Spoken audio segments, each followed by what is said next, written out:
and welcome to Moral Side of the News, our weekly discussion of today's top stories from a moral, ethical, and religious point of view. I'm Sean Kalin with the WHAS Crusade for Children, and I'm joined today, as always, by a distinguished panel of local religious leaders. Reverend Clay Calloway, West Louisville Ministers Coalition, Father Tony Smith, Archdiocese of Louisville, Reverend Sally McLean, Christian Church Disciples of Christ, Dr. John Slider, retired pastor, Free Methodist Church, and Rabbi Emerita Gelia Rooks, The Temple. We begin this week with the battle between President Trump and Harvard. More than $2 billion in federal funds frozen after the university refused to comply with a list of demands the administration says are aimed at antisemitism. Tonight, 24 hours after Harvard refused President Trump's demands, President Trump escalating his threats against the university, now suggesting the university should lose its tax-exempt status if it continues its defiance. The president posting today, perhaps Harvard should be taxed as a political entity if it keeps pushing political, ideological, and terrorist-inspired / supporting sickness. But critics of the president say it's Trump who's playing politics with academic institutions. The White House freezing $2.2 billion in federal funding to Harvard after the university refused to comply with a series of demands, including reporting to federal authorities foreign students who commit conduct violations, submitting to an audit to ensure academic departments have diverse viewpoints, ending all DEI programs, sharing hiring data with the administration, and submitting to an audit of admissions data. The school's president, Alan Garber, writing, "No government, regardless of which party is in power, should dictate what private universities can teach, whom they can admit and hire, and which areas of study and inquiry they can pursue." And tonight, with about $7 billion in federal funds still on the line, Harvard doubling down, vowing it will not surrender its independence or relinquish its constitutional rights. Neither Harvard nor any private university can allow itself to be taken over by the federal government. The administration targeting about 60 universities and claims what's driving this is their effort against anti-Semitism. So panel, from a moral perspective, how do we balance the fight against the hatred and discrimination with the values of academic freedom, institutional integrity, and justice? I commend Harvard for taking their position. The president has a continued, crusade, for lack of a better term, to destroy, attack, tear down anything that's antithetical to his idea of what he wants to promote. It's equivalent to kind of like a plague that is sweeping the country, and I applaud Harvard for being able to take the stand that they took to resist this authoritarian attack that they found themselves in. And the threat of removing the money. For one, thank God, they're in a position to not take the money, and the money was for research. It's not intended to support their operational expenses. So what it will do, it will ultimately hurt America, because America does not benefit from the research done by an institution like Harvard that is much needed to keep America right there at the cutting edge of technology advancement, et cetera, et cetera. So I applaud them for being able to resist the latest attack of chaos that's promoted by this administration and this particular president. Yeah, I heard on the news earlier today that in the research department of Harvard that they were going to have to euthanize animals because of this decision. Has anybody else heard that? No, but that sounds typical. Go ahead. Well, how would that be typical? I mean, they use Well, I animals mean, that for sounds research. that sounds like typical rumor mongering, is what I'm saying. I mean, that's something that's. If you're pausing experiments that are ongoing, then. So you have proof of that? No, I didn't say I had proof. Okay, don't go saying this on the air. If you don't go saying it on the air. So when do we need proof to prove anything to say anything on the air? I'm just curious about that. I'm talking to you. When do you need proof? When do you need proof to say something on the air? To say an opinion, but not to quote a fact. She didn't quote a fact. She specifically said, has anyone else heard that? All right. Yes, and that's No, what I I heard have not this morning. heard Really, I'm glad you clarified that for me. Okay, I also applaud Harvard for what they are doing. This is so clearly a violation of Civil rights? Everything? Everything, constitutional right. But you know what? This government is not even following the Constitution when it comes to things that are like being told, no, you can't do this, no, you can't do that, and they just ignore that. Or the Supreme Court. Well, how about the Supreme Court decision that they need to do something and they haven't done it yet? Right, So, because he can't believe that the Supreme Court would go against him. Well, His they did. Supreme Court. And finally, yes, it's, you know, the shuttering and hampering institutions of higher learning comes right out of the Nazi Germany playbook. First, you get rid of the intelligentsia. Well, that's true. That's a fact. Yeah, okay, but no institution of higher learning is being shuttered. Clay's right on target. It's about the money. Harvard is a hedge fund with a few classrooms attached to it. I mean, they've got $50 billion. You can back that up? Yes, I can. Okay, how you? Well, I'm going to back it up with you afterward. Okay. The government money doesn't go to the classroom. The government money goes to research. Right. And Harvard University why on medical earth research are is- tax dollars, federal tax dollars, funding private institutions? It's funding research. Some of the greatest For the public medical good. breakthroughs have come through. Why not another university? Why does it have to be hard? Why not just Well, I mean, withdraw let's private? just, I mean, you're trying to make this administration from this president, who has a long record of attacking education, information. He has, because he does not appreciate, that's why he attacks media, because media holds him to account. He doesn't want to be held accountable on any reason for any factual matter. So that's why he goes after institutions that promote higher education, information to benefit the common good for the nation. And So that's his controlling the enemy, his enemy. media, like preventing AP from being in the Associated Press. Associated Press. From doing what? I From know. I want to attending- know what the story is, but I want you to say it. From doing what? From attending the press conferences and being able to access what television stations can, and you know, we'll see what's happening. He's already coming down on a bunch of TV stations that aren't his. There's, you know. That aren't his. I don't think he owns any TV stations. Oh, really? There's owning and owning. Oh, jeez. And I think that a lot We're not going to resolve this Okay. one, Sean. So. So Father let's go back Tony? to the Harvard thing. I mean, I always thought that when you went to college, it was to expand your mind and to expand your worldview and to teach you how to think. Not necessarily to tell you what to think, but to teach you how to think and in what ways. So if we're going to have the government dictate what we can learn and what we can't learn, where does that benefit You anybody? did see the package that I saw before we started discussing this. They're asking for DEI programs to be shut down, which in my opinion, they are civil rights violations. They discriminate against one group in favor of another group. He's asking for hiring data. The federal government's asking for hiring data and admissions data. He's also Those are the asking 3 for points. performances reports. He's also Okay. He's also asking for background information on the students, all this stuff. The federal no, government, no. yes, it is. You Now- can see- Yes, so that they can you target know what, foreign I imagine the top 3, there's about Okay. 15 statements that he's made. And tell me what the And- others are. Well, you further you to any kind of news media that'll tell you this. It depends on what you see as a source. You might not accept the media, but it's there. For instance, Don't read into what I accept. well, then or don't read into what we're saying either. Then so, Okay. but the whole point We're is going really far here, aren't we? Yeah. no, This is fun. the whole point of as I understand it, academic freedom has been defined in the Supreme Court at least twice as being part of the First Amendment. Mm-hmm. And so now every action that the president seems to be doing, I'm opposed to what he's doing. And then, by the way, as an aside, Forbes just put out a listing of the 39 college institutions, university institutions that don't have to worry about this. Harvard has like a $53 billion endowment. So it's not about the money. Right. Okay.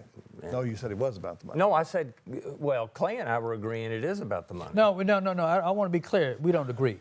Okay. So whatever appears to be an Well, agreement that's good that you're open to is things. only a technicality. So go ahead, Okay. Tony. I'm sorry. But no, you were mentioning about the Nazis also, and I know people get there's no proof of this. But again, I keep repeating as a statement from the philosopher, if we do not remember our past, we're bound to repeat it. You can look at the 30s. What did the administration, first of all, they took care of legislation and houses of Congress, Parliament, however you want to say that. Second point was taking care of the judiciary. Taking care of them. Getting Overcoming control over it. controlling it. Like by elections? No. Well, originally, everything the Nazis did was legal because they came into power and they changed laws and they legislation was changed made. judges and they took control And the of third part was basically taking over the educational system. So, I mean, I'm not saying this is what's happening, but I said it's very reflective of Yes. what happened in the 30th. But my concern with this whole routine is I see no rationale. I'm not a legal expert, but I see no rationale of his legal standing to make such statements. The whole thing about the IRS now, I mean, it's that if I can't get you to kowtow because of the money, we're going to look at the IRS now, look at you, so. Well, that was on what, Truth Social? No, it's from the president himself. Oh, well, yeah, the president put it on Truth Social. Well, Truth Social is one of those, well, never. Or he tweeted it or whatever. You know, just to say, well, the Nazis did this, and I can see this happening here. That's ridiculous. No. There's some He's clear wanting connection. to deal with some civil rights issues. He doesn't with want to do with DEI. anything civil. Then if he does. So take civil out of a sentence. and take pertaining- rights out of the If, sentence. Right. if you're For talking about this civil rights, then administration. why is he not following the law that is established? The only way to do this with Harvard is to see that. Well, they're violating. the civil rights laws used, or the IRS was used to enforce civil rights legislation and opening up the universities. When it was proven that the civil rights were being violated, he has not done such yet. Well, they are with DEI. That's your interpretation, as you say, it's your yeah, opinion. all right. It's not the opinion of the courts. It is my opinion. It's not the opinion of the courts, though. And we are a land of laws and courts, I understand, For a Yes. while. for a while. Oh, But no. God. And this particular Come on, president. Are you for a denying while. that? Are you denying that he is totally ignoring things that the courts are telling him? You cannot do this. This is illegal. Turn the plane around. Don't. I mean, he literally. Bring the man back, all of Are those. you can't deny serious? the You're going to man. bring all of these things in? Oh, it all comes into play.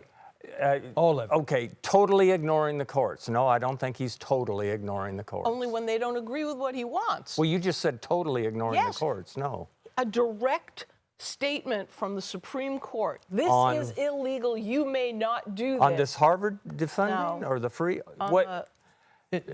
Well, it's so broad that you could make that statement and it applies. This particular president, I just wanted to say this because we try to make sense out of nonsense when we try to discuss anything that this president does that comes out of his administration. First of all, he has proven to not be a respecter of the rule of law. He's disrespecting the courts, the Supreme Court. Okay, he was and other courts. and in other courts. The one obligation that the president has is to uphold the Constitution. So he opposes the Constitution instead of upholding the Constitution. That's a problem. That functionally makes him public enemy number one. Just that alone would put him in that category. So and everything he does has been in opposition to the rule of law and the Constitution of the United States of America. Now, this is not just a matter of arguing opinions or methods. This is a fact that he opposes the law of the land, and by extension makes him an outlaw instead of a law maker and a law upholder. He becomes an outlaw functionally. Well, I would, So I that's would a hope. fact. Let's try an experiment here. I don't want to do that. I don't want to go down that dark theory. No, anyway. this is not theoretical. Let's try from now on to have moral side panels, diverse, equitable. No. Oh, no, we wouldn't want to do that. See, and Because you it's have more done against that. the You law. made a statement When?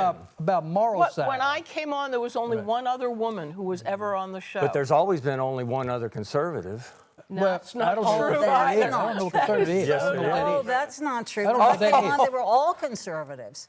I don't know what Most conservative all is. of Okay. them. Yeah. All I don't know what it is.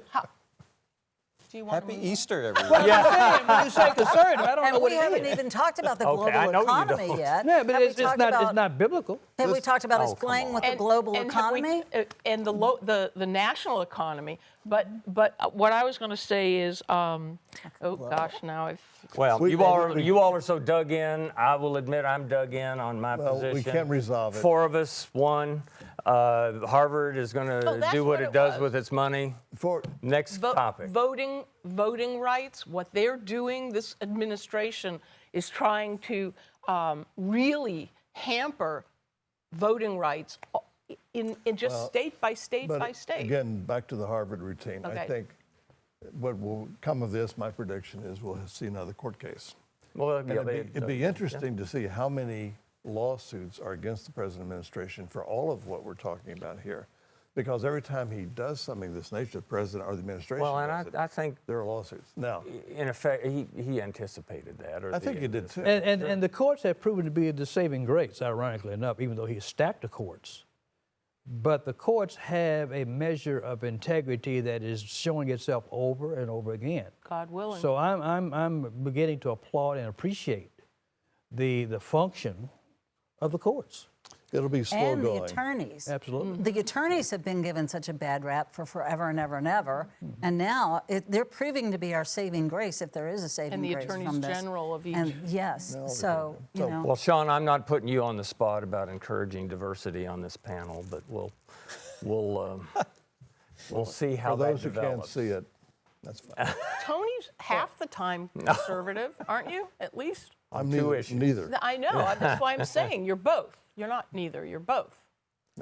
You're both in, Let's- not an either or. Go ahead. And I will say, no, if you go back to to his messaging over the past 9 months, it has been anti-Semitism and all of the college riots, if you will, or demonstrations And riots. and Riots. on the Hamas and what is happening over in Israel, in the West Bank, and all that. That's where I think that was the beginning of his argument of. But he's started it. claiming moral ground on anti-Semitism. But we know, based on his MO, his mode of operation, he cares about nothing but himself. Well, maybe the case, but even my routine would be anti-Semitism. Boy. Yes, nobody supports it. But what about the other side of the coin against the anti-Palestinian movements, whatever? We don't see that being voiced at all. Oh, yeah, in you this do. regard. Well, I do. No, I mean from the government. Oh, from the saying, government. Okay. No, I mean, there fewer and fewer American Jews can tolerate what's going on in Israel. I mean, there's no question that Netanyahu is very much like Trump, and he's doing a lot of what he's doing to stay in power because he knows as soon as he leaves, he's going to jail. Oh, that could happen in Israel? I guess it could. Oh, yeah. Yeah, so I mean, He was on his way to jail before Hamas attacked. He was. Talk about rumors. There are Shall we theories. move to the next Okay, topic? let's move Yeah, to the let's next topic. maybe bring it down a little. I don't know. Yeah, more light, less heat. So we turn now to we have 10 minutes left in the show. We turn now to the rise of autism and the alarming new numbers announced this week. Authorities at the CDC are trying to explain what's behind new numbers tonight showing that 1 out of every 31 children in America was diagnosed with some measure of autism in 2022, the latest figures available. Those numbers were 1 in every 36 children just 2 years earlier and 1 out of every 150 children in the year 2000. And the report shows that autism was much more common in boys than girls. U.S. Health Secretary Robert F. Kennedy is underlining the new numbers tonight. In my generation today, the rate of autism is 1 in 10,000. And this is just one disease. Health officials this evening are explaining that the larger numbers are because parents and doctors are now much more aware of the disease and are now correctly identifying more symptoms. So now we have better diagnosis, broader recognition of autism spectrum. So many children with less severe learning and behavior differences are being included in these new rates. All right, panel, so we come out to you. I know this is a topic close to your hearts as advisory council members for the WHS Crusade for Children. You hear the stories, you see what schools and agencies are doing with the money that you grant to them to fight autism. And Secretary Kennedy has ordered scientists at the CDC across the federal government to investigate the cause of autism and promises to have answers by September. I know. Your thoughts on this and the rise in cases? By September? Sorry, but yes, that's what he By said. By September? September, December at the latest. Wow. And to me, that just puts a big question mark over everything he says, that he believes and suggests that we will get to the root of this by September or December. People have been studying this for ages. I'm very impressed that he has not been back on his Vaccination routine. yeah, that it comes from vaccinations, because he continued that for so many decades after it had been proven not true. It was very simple. In Scandinavian countries, those vaccinations were optional, and they had the same rate of autism in the kids who were vaccinated and the kids who were not vaccinated. So, I mean, I'm not saying maybe there is something in the environment that is causing an increase, maybe so. But the biggest change, and you know, my son has autism, and he was diagnosed in the early 90s, 93, I think, 92, 93. What age was that, Gail? Just curious. When he was almost 3. Oh, okay, very young. Huh? When he was almost 3, and he just turned 35. My baby, 35. I'm barely 35 myself. Right?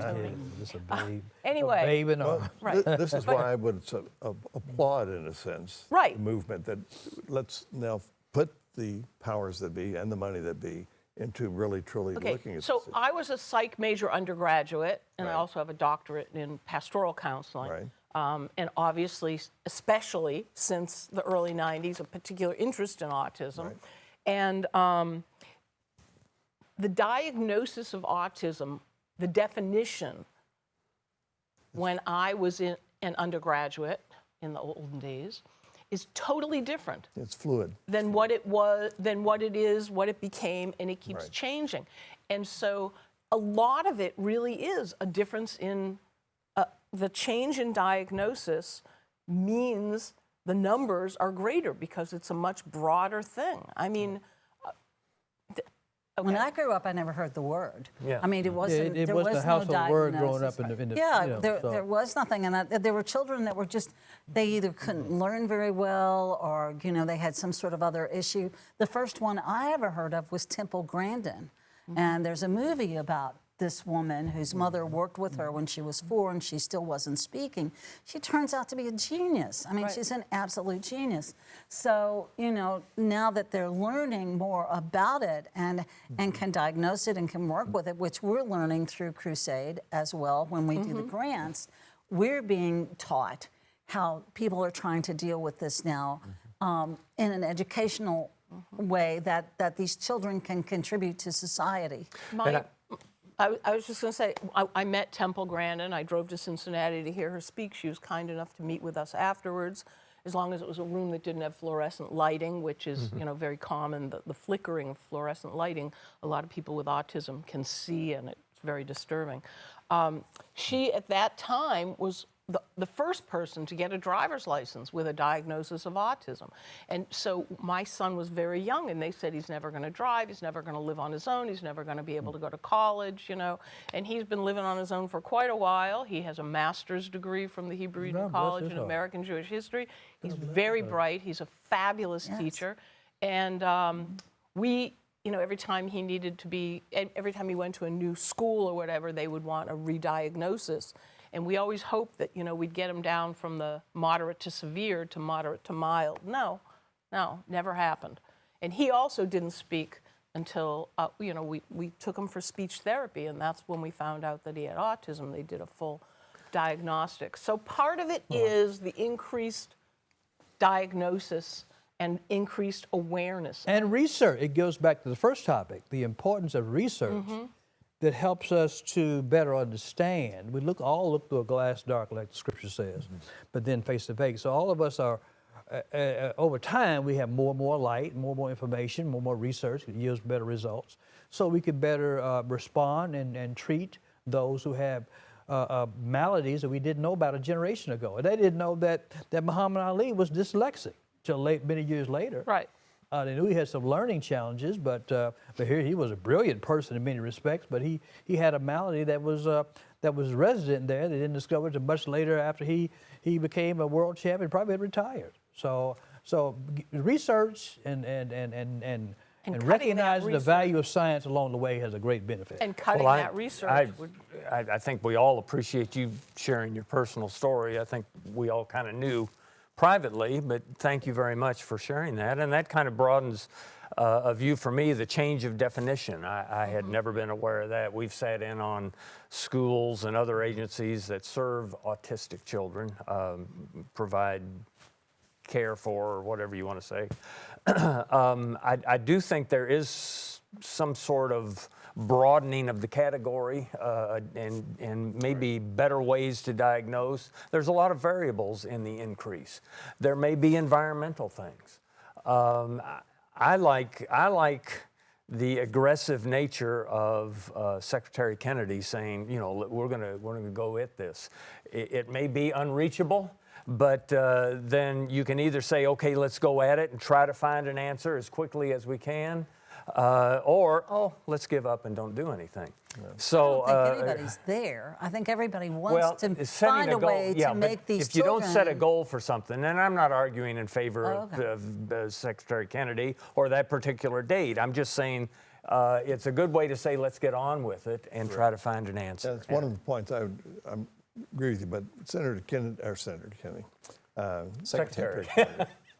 I'm sure how old I am. Yeah. But anyway, President. That's not old.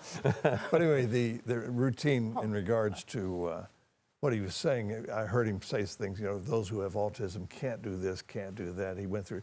So one of my hopes is that this investigation will bring forth the realities of what's happening. Because right after he finished that, they interviewed a fellow who was a PhD in neurosciences or something, who was autistic and had an autistic son. So he's saying It's very genetic. right, but he's saying this would be one good I benefit. thought from Musk was autistic. Isn't he I'm on the sorry? spectrum?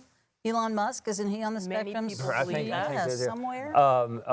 I coached two kids in high school sports that were autistic. Now they did individual sports, which was helpful, but I had to learn to recalibrate myself, and maybe think- that's part of our learning process. And it's too. very important, the autism spectrum, ASD, autism spectrum disorder. It is a huge spectrum, and that's one of the things that makes research so difficult, because you know, it's not going to be one answer for all kids or adults. I just met an adult who just a few months ago was diagnosed with autism. Everybody thought she was just a pain.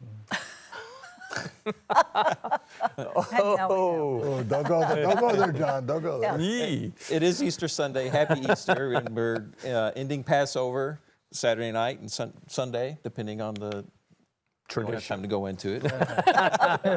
But happy Easter and at the end of Passover. Thanks to our panelists today, Reverend Clay Calloway, West Louisville Ministers Coalition, Father Tony Smith, Archdiocese of Louisville, Reverend Sally McLean, Christian Church Disciples of Christ, Dr. John Slider, retired pastor, Free Methodist Church, and Rabbi Emerita Gelia R. Rooks with the Temple. Thank you for joining us this week on Moral Side of the News. And again, happy Easter, happy Passover. Have a great week. We'll see you again next week on Moral Side of the News.